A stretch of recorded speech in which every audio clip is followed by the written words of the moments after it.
అందరికీ నమస్తే. అందరు మంచిగున్నారా? ఈశ్వరప్ప హోమ్ మెకానిక్ సమర్పించు ధూమ్ధామ్ ముచ్చట. ఇక ముచ్చట్లు షురూ చేద్దాం.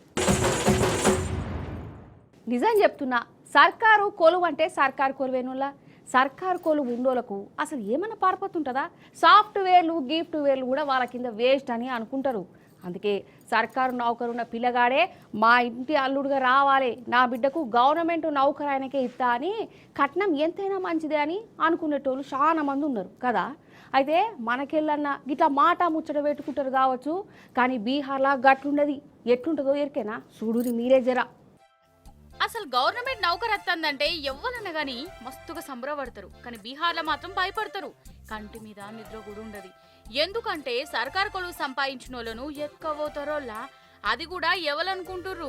ఆడవిళ్ళ తల్లిదండ్రులు. ఇగో గీ లగ్గం గట్లనే అయింది. పిల్లగాని ఎత్తుకపోయి బల్మీటికి లగ్గం చేస్తాండ్లు. ఈ పిల్లగాడట కానిస్టేబుల్ నౌకరుకు తయారైతుండు. ఇక నౌకరు వచ్చేటట్టే ఉన్నది. ఈ ముచ్చట ఇగో ఈ పెండ్లి పిల్లల అమ్మనైనా ఎరికైంది. ఎట్లనన్న చేసి ఈ పిల్లగానికిచ్చి బిడ్డను లగ్గం చేద్దామనుకున్నారు. కిడ్నాపులు చేసే బ్యాచ్ కి సుపారీ ఇచ్చి మరీ పిల్లగాన్ని కోడిపిల్లని ఎత్తుకొచ్చినట్టు ఎత్తుకొచ్చిర్రు. అదేనక ఈ పిల్లగాని కత్తులతోని బెదరగొట్టి డ్రగ్స్ గిగ్సు పెట్టి బలిమీటికి బిడ్డతోని లగ్గం చేసిర్రు. ఇక చెప్పు కథ.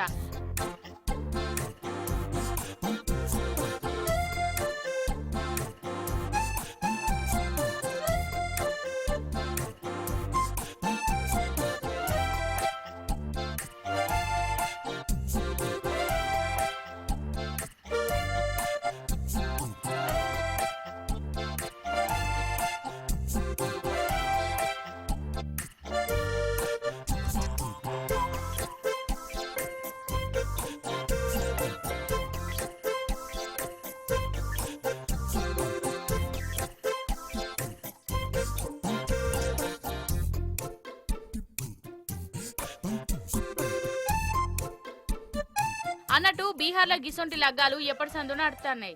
సర్కారు కొలువు చేసేటోళ్ళని ఎత్తుకోవడు, బిడ్డనిచ్చి బలమీటికి లగ్గం చేసుడు, ఇనకుంటే సంపుతమని బెదరగొట్టుడు, ఇదే నడిచేదట. అయితే కొన్నేండ్ల సంధి ఇదంతా ఆగింది. ఇగో మళ్ళా మొన్న షురు అయింది. ఇక ఈ పిల్లగాడు పెళ్లి చేసుకున్నాక మళ్ళా పోలీసుల కాడికి పోయి గిట్ల సంగతి, నన్ను కిడ్నాప్ చేసి లగ్గం చేసిరని ఫిర్యాదు కట్టిండట. గట్లున్నది బీహార్లా సర్కారు కొలువు సంపాదించిన వాళ్ళ పరిస్థితి. ఇప్పుడు మనం ఇంకో పెళ్లి కారికి పోదాం. పెళ్ళి అయిపోయింది. పెళ్లి పిల్లగాడు స్టేజ్ మీదకి వచ్చిర్రు. అంతనే వాన పడ్డదోలా. వాన పడితే తడవద్దని పక్కకు పోతుంటారు ఎవరన్నా. కానీ పెళ్లిలా వాన పడితే పెళ్లి పిల్ల తడిసి ముద్దయింది. వచ్చిన సుట్టపోలు ఆ వానను చూసి నోరెళ్ళబెట్టిరు. ఇంతకు అదేం వానంటారా? చూడుది మీరే. ఇగో గిదేగా వాన. పెండ్లి పిల్ల మీద పెండ్లి పిల్లగాడు గురిపిత్తుండు. చూస్తారా? పేపర్ల వాన కాదు, నోట్ల వాన గురుతాంది. అగో ఏడ చూడు పైసల నోట్ల వరదని. ఇక ఈ వరదల పెండ్లి పిల్ల మునిగినంత పని అయిపోయింది.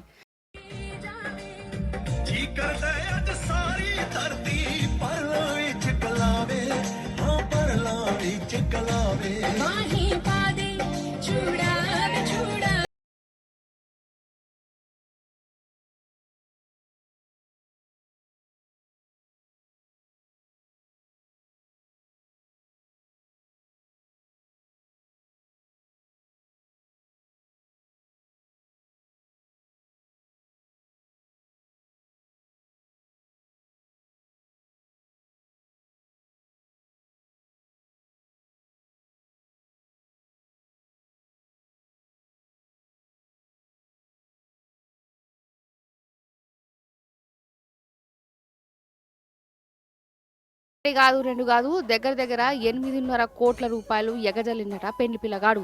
8.5 కోట్లు ఎగజల్లిడంటే ఏందన్నట్టు ఇది?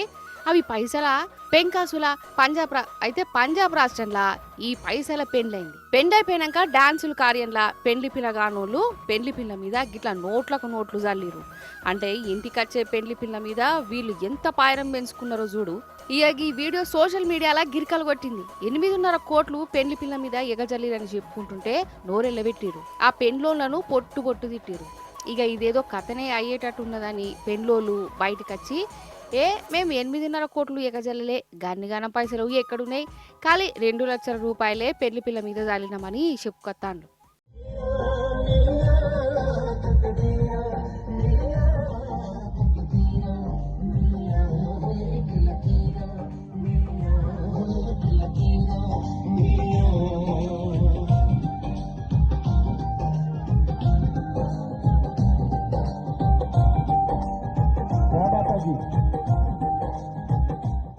సరే 2 లక్షలో 2 కోట్లు కానీ పైసలను గట్ల చల్లవచ్చునా ఒక్కొక్కరు 100 రూపాయల కోసం ఎంత తండ్లాడతారోలా అసంటిది వీళ్ళ లక్షలు గిట్లా చల్లుడేంది కావచ్చు.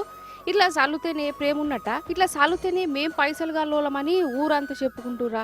కాదు గిట్ల చల్లే బదులు గివే పైసలతోని గరీబోళ్లకు కడుపు నిండా తిండి పెడితే ఏమవు, లేకుంటే వీళ్ళ కాడ పనిచేసే నౌకర్లకు బోనస్ల పేరుతోనిస్తే ఏమవు, కలకాలం యాది పెట్టుకోరా, మనసు తృప్తిగా దీవెనార్థులు ఇయ్యకపోదురా, అంతేనా కాదా?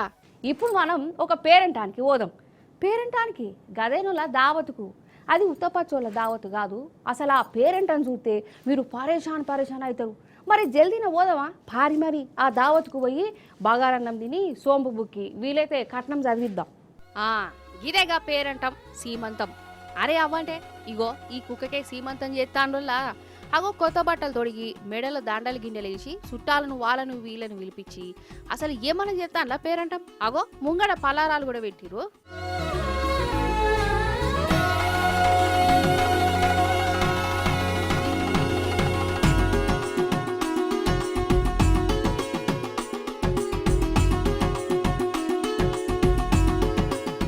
ఖమ్మం జిల్లా కిష్టారంలనొల్ల వీళ్ళకో కుక్కున్నది. దీని పేరు బుజ్జట బుజ్జి.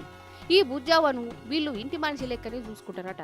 ఇక సీమంతం కూడా ఇంట్లోలకు చేసినట్టే చేశారు. మంచిగా అప్పాలు గిప్పాలు చేసి ముత్తైదువులను పిలిపించి హారతులు పెట్టి అచినోళ్లకు చీరలు సారెలు పెట్టి ధూమ్ధామ్గా చేశారు.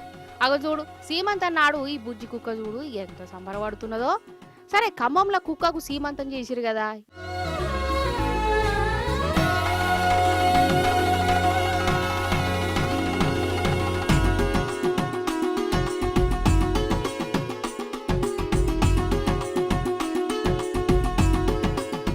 ఇటు చూడురి మేకలకు హ్యాపీ బర్త్డేలు చేస్తాండ్లు ఉత్తరప్రదేశ్ వాళ్ళట వీళ్ళు. ఈ మేకలది నిన్న బర్త్డే అయింది. ఇంకేమున్నది అందరి పిలిపించి కేకు ముక్కలు తెప్పించి ఆ మేకలతో కేకులు కోపించి సంబరపడ్డారు. ఇక వచ్చిన వాళ్ళందరూ హ్యాపీ బర్త్డే మేక అనుకుంటా నిండు నూరేళ్లు బతకాలనని ఆ మేకలకు దీవెనాతులు ఇచ్చారు. అదన్నట్టు ముచ్చట.